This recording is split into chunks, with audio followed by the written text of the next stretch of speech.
very useful in calculus is the chain rule. And chain rule is used to relate a few variables. So in this case, x, y, t. Just take this as, you could relate the dy dx as follow by writing this as a product of dy dt and times dt dx. So this is how you can relate three of them. One of the applications, I will look at a problem and discuss this application of chain rule.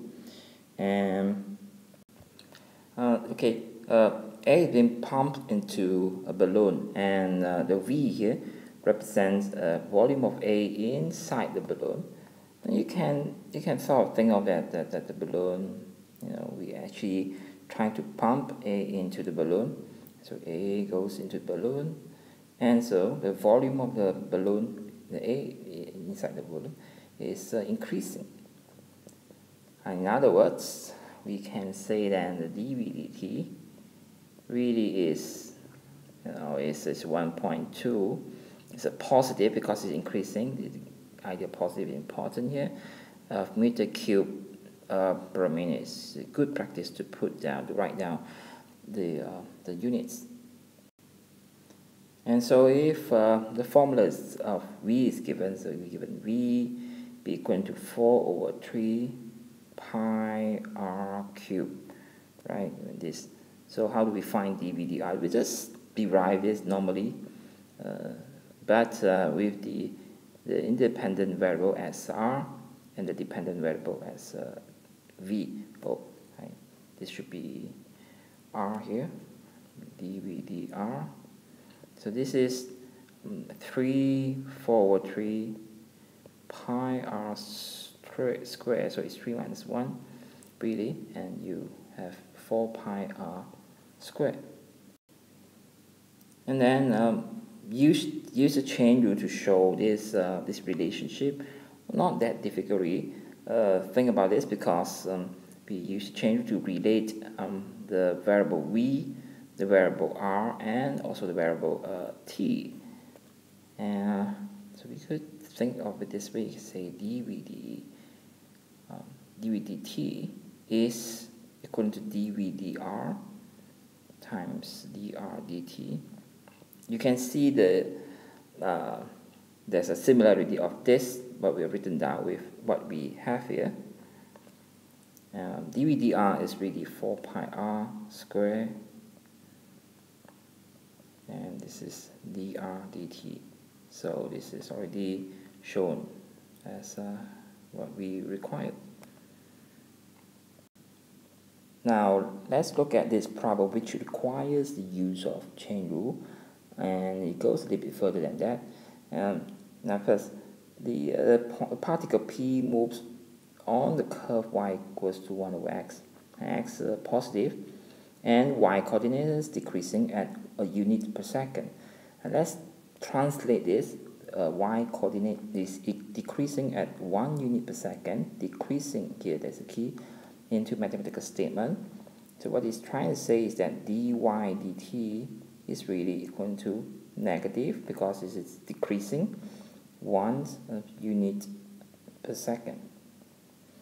Now, and about P moving horizontally. Now this is the key word. The P moving horizontally. See the function. If you sketch, you get a curve like this. Here's your x, here's your y. This is the graph of the y equals 1 over x. And as the point moves along the curve, you can imagine that as this point moves, like it's sort of going downwards and also horizontally. And so it means it's either moving vertically, really in the direction of y, parallel to the y-axis, or parallel to the x-axis. And moving horizontally means we try to find what's the rate of change of x. So we need to find dx dt. This is what we've been asked to do. What is dx dt?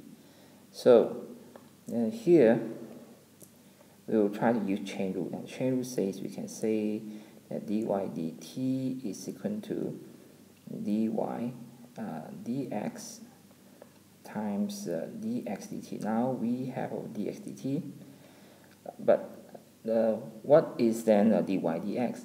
You see, y is given as 1 over x, or x to the power of -1. So dy dx is negative x to the power of -2, or -1 over x squared. So if we substitute this into the chain rule, we will have dy dt equivalent to -1 over x squared dx dt, and just let dx dt be the subject of the equation. You have negative x squared dy dt. Now, what about tackling the problem in a given specific case? I mean, what's the speed? At what speed is p moving at the instant it passes through here? So we then substitute at 1 point 1 1. So that means x equals 1, y equals 1. We'll have dx dt, which really is the horizontal speed, because this really is the rate of change of the horizontal distance with respect to time. And then anyway, this -1 squared, but dy dt is -1, so this is really 1 unit per second. If we want to look at the second part, we'll have so this is the A. So if you want to look at B is at 100 and 0.01. So at 100 and 0.01, we're really looking at dx dt equivalent to a negative, that would be 100 and square times dy dt. dy dt is -1, so you end up having 10,000